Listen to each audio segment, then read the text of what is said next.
Hey guys, in this video we're going to draw a whooping crane. Here's a quick preview of how our drawings look like at the very end, and I hope you're really excited to follow along with me. For this lesson you need a pencil and eraser. We're going to draw the main shapes for our crane first before we use our marker for the black lines and also the details. Then I also use alcohol-based markers to color with and marker paper to draw on, but you can really use whatever you have, like colored pencils or even oil pastels work great. All right, let's get started. First we're going to draw the body, or an oval shape for the body of our crane, and I'm drawing it kind of sideways and diagonal. So it's squished this way, and the longest part is more diagonal like this.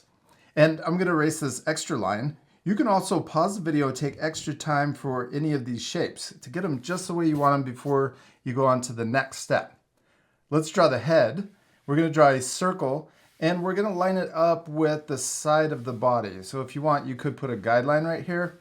And we're going to draw a circle about this big. And I think now we make the head bigger or we make the body smaller. Maybe we'll do both.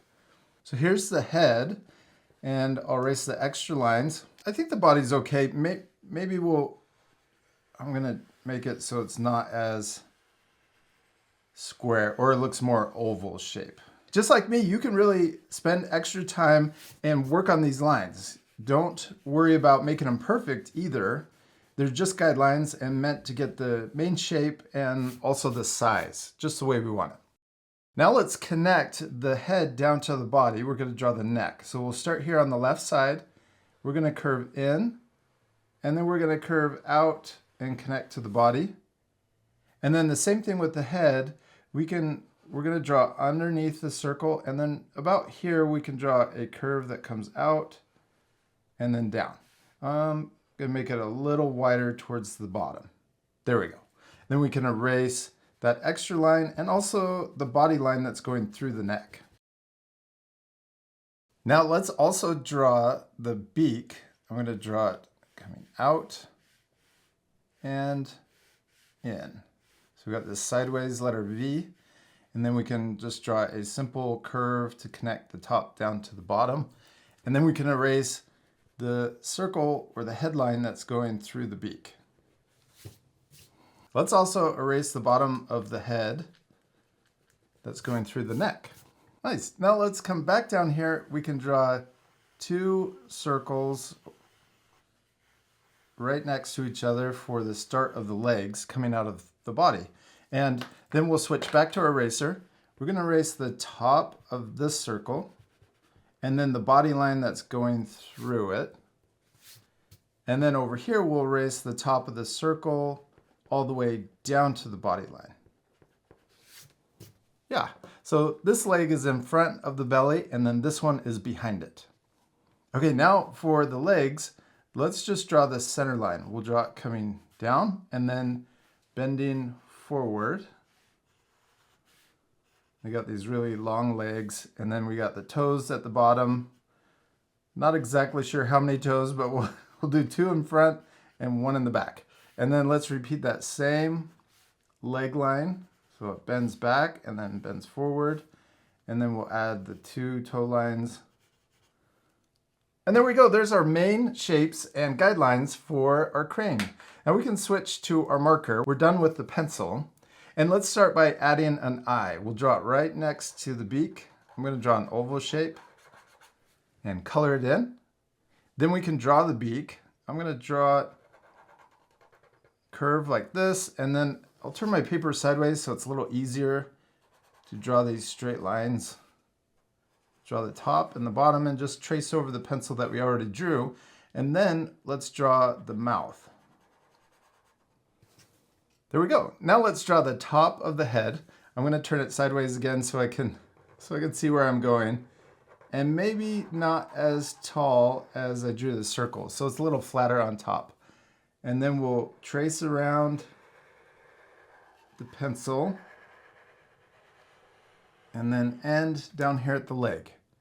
Okay, then let's come back up here. We'll draw the bottom of the head, curving into the neck, and then we'll stop inside the body. And then let's draw the back of our crane. So here we're going to do it a little different. We'll trace over the pencil.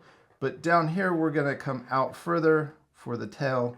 We can draw a small little zigzag at the end. Then let's draw a bigger zigzag and we'll come up to the circle. Then we can draw the body coming to the leg. And then let's draw that leg curve right there. We can also draw the other one behind the belly. Now let's draw the legs. And these are the center lines, or the pencil that we first drew is the center line. So we're gonna draw outside or next to it. Let's start with this one, or let's start with the one that's closest to us. So we'll start here, and then when we get to the bend, let's add a little curve for the joint, and then we'll come down further, and then let's do the other side of the leg. We can also kind of come out for that knee joint, and then we'll come down further for the rest of the leg. Then we can trace around the pencils for the toes, and then the back of the toe, or the back toe. All right, now let's do the same thing for the other leg. We'll draw next to the pencil, add a little curve for the knee, and then we'll come down for the rest of the leg, draw it next to it, and match. Yeah, and then let's trace around the pencil for the toes and the back toe. We did it, we finished drawing our crane. It looks really cool, except we still need to color it. This part will fast forward, but at the end you can pause the video to match my same coloring. Also, before we color, let's switch to our eraser one last time and erase any of the guidelines you can still see.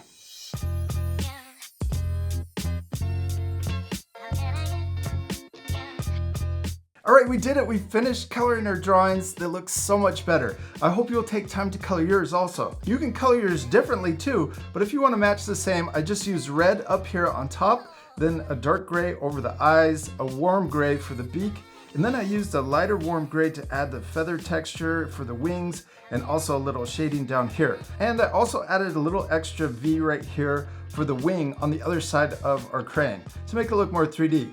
Oh, and also a shadow down here. You could really complete your drawing though by adding a background. And I hope you had a lot of fun drawing with me, and we'll see you later, art friends. Goodbye.